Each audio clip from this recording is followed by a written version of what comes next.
Today, I want to talk about another massive campaign in the 90s that is no longer evidence-based, and that is stranger danger. My name is Dr. Lauren Hughes, and I'm a board-certified pediatrician.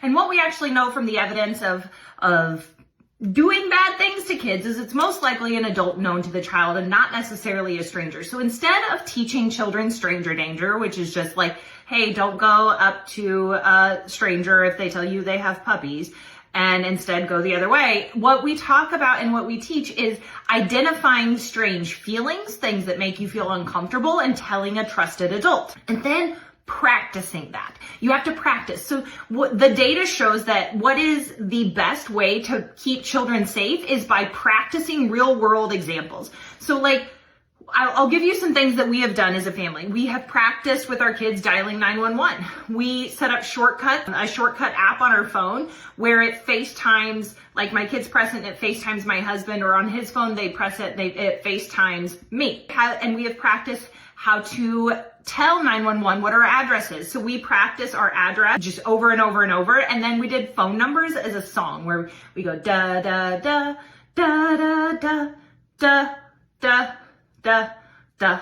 And usually around 4 is when I start recommending that you practice memorizing at least one parent's phone number. And we would just do it every day on the way to school. We would just sing it on the way to school. And so then they were able to memorize it. Then we practiced around 5, 6 is when we started practicing memorizing our address. And so then we could practice calling 911.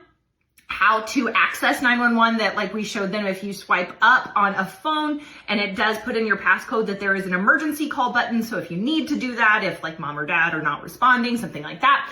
And then we teach kids to find someone in a uniform. So like if they get lost in a store, finding a store employee. And so even if kids have neurodevelopmental delays, that's usually something they can identify. If someone was wearing a work outfit, they can identify that and go ask for help.